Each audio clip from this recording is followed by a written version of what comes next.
Seminaruose žemdirbiams nuolat primenamos senos tiesos, pasakojama apie naujoves, sudedami paskutiniai akcentai prasidedančio sezono pradžiai. Taip buvo ir Kustodijos surengtame seminare. Tačiau vienas dalykas buvo netikėtas. Įmonė pirmoji Lietuvoje pradėjo kalbėti apie žemdirbių veiklos įtaką žmonių sveikatai ir į seminarus kviestis medikus. Gydytojas neurologas Valdas Butkus pats tiria dirvožemio būklės įtaką maisto produktams ir žmogui, taip pat pristato užsienio šalių tyrimų rezultatus. Ūkininkams kalbėjote apie tai, kad mūsų sveikata yra labai susijusi su tuo, ką mes valgome ir ką užaugina ūkininkai. Tai truputėlį apie tas sąsajas, kaip ūkininko auginami produktai įtakoja žmogaus sveikatą? Vienintelis mokslu pagrįstas būdas, kaip žmogui būti sveikam, yra sveika mityba. Ir mes, medikai, įtakojame tik tais apie 10% žmogaus sveikatos, o apie 50% įtakoja gyvenimo būdas ir pirmiausiai maistas. Kadangi jūs esate šalia gamtos, o Hipokratas yra pasakęs, medikus kurat, natūra sanat. Medikas gydo, bet sveikus jūs padaro tik gamta, dėl to mūsų sveikata jūsų rankose. Mūsų maistas šiuo metu turi tik apie 20% tos mitybinės vertės, kurią turėdavo prieš, tarkim, 30 ar 50 metų. Ir mes galvojam, kad mes valgysim sveiką maistą, daug daržovių, bet tas maistas yra sveikas tik tiek, kokioje sveikoje žemėje jisai užaugo. Dirvožemio būklė besąlygiškai priklauso nuo žemdirbių naudojamų technologijų. Jau gerus 5 metus biologinės priemonės aktyviai braunasi į technologijas. Tačiau ko žemė primaitinta per pastaruosius 50 metų, galima tik spėlioti, jei neatliekami išsamūs dirvožemio tyrimai. Pirmiausia, ūkininkai turėtų įsitirti dirvožemį, kad galėtų jie tinkamai įvertinti savo būsimą derlių, jie turėtų žinoti, ką turi dirvožemiuose, koks yra azoto kiekis, koks yra fosforų kiekis, mikroelementų, taip pat turėtų žinoti, koks yra dirvožemių pH, taip pat ir humusingumas. Ką tai duoda ūkininkui? Tai pirmiausia, ūkininkas, žinodamas, ką turi dirvožemėje, kokius, kaip minėjau, mikroelementus ar makroelementus, gali tikliai pasiskaičiuoti trąšų normas. Taip ir bus sutaupoma ir laikas, kuris yra pinigai, ir taip pat bus bereikalų nevažinėjimo po lauką. Inga Stepolaitienė pabrėžė, kad ne tik ekonominė nauda turi būti svarbi. Turint dirvožemio tyrimus ir tręšiant pagal rekomendacijas, mažiau į dirvą patenka trąšų, atstatomas natūralus maistinių medžiagų balansas. Pavasarį prieš vasarojaus sėją tinkamiausias laikas tirti dirvožemį. Pradėkime nedelsiant rūpintis ne tik savo, bet visų vartotojų sveikata, nepertręšdami pasėlių. Kaip gerai bebūtų vertinamos praėjusios žiemos sąlygos, tačiau patyrusio agronomo įžvalgos apžiūrėjus žemkenčius tikrai bus naudingos. Kada jau galima įeiti į lauką, pasitelkti konsultantus ir įvertinti laukų būklę. Susiskaičiuoti, sąžiningai susiskaičiuoti išgyvenusius augaliukus. Visi jau mes žinom ir konsultantai jums pasakys, kiek likę augalų, kiek reikia palikti, kad gauti derlių, kuris ekonomiškai apsimoka.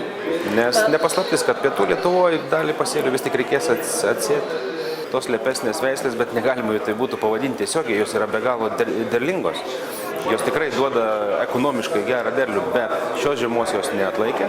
O kalbant apie rapsą, tai dauguma rapsų pasėlių praktiškai žuvo.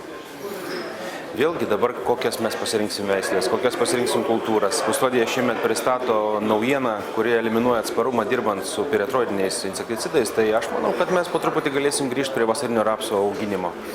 Naujoji priemonė Booster panaikina rapsinio žiedinuko atsparumą insekticidams. Privalumas tas, jokio toksinio poveikio augalams ir aplinkai, nereikia registracijos. Na ir jis jau plačiai yra ištirtas su piretroidais, tai žinokit, efektyvumas pilnai tenkina ir ūkininkus, ir mokslininkus. Ūkininkas, mokslininkas, konsultantas. Tai nepertraukiama grandinė. Jų rankose yra tai, ką gaus vartotojas ir galutinis ūkio ekonominis rezultatas. Konsultantų darbas ir yra reikalingas, kad ne vieno nėra sezono, kad jisai prasidėtų taip pat. Šiais metais, pavyzdžiui, labai, ko gero, bus įdomus, nes Lietuvoje augalų būklė labai skirtinga, pradedant ten pietų Lietuvai, kur praktiškai gali didelę dalį reikėtų atsėti žemkenčio, ir baigiant šiaurės Lietuvoje, kur labai gera būklė.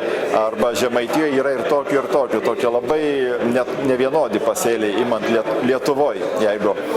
Ir šiais metais į ką reikės atkreipti dėmesį, ko gero, tai kad grūdų kainos tai nėra aukštos, kaip ūkininkai sako, ir ko gero reikės priprast prie tų žemesnių kainų, nes, kaip supirkėjai sako, nėra priežasčių, dėl ko turėtų didėti grūdų kaina supirkimo.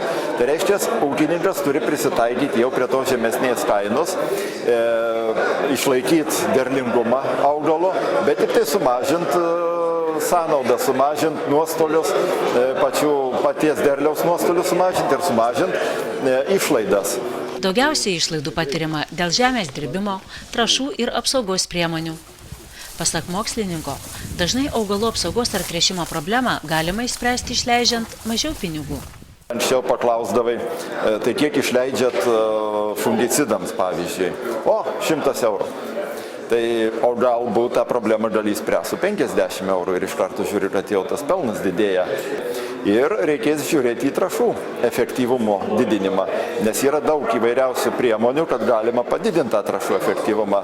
Tu gali su tą pačią trąšų normą gauti tą priedą ir 900 kg ir 700 kg nedidindamas azoto trąšų normų.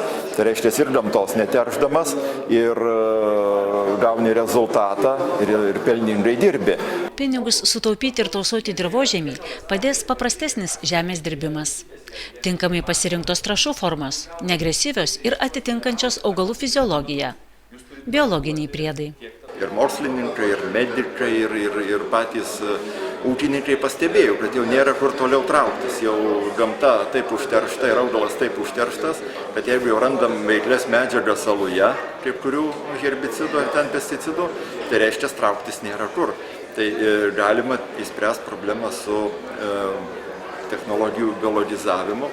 Vienas ir kitas biologinis preparatas, toliau to augalų paskatinimas ir visų natūraliais produktais, kiek galima daugiau nukrypti nuo to cheminių kelių. Atėjo laikas, kai ūkininkavimas tampa savotiška filosofija. Neužtenka aklai laikytis technologijų. Jas reikia sudaryti tokias, kad atitiktų dirvožemio augalų, gamtos ir žmogaus poreikius.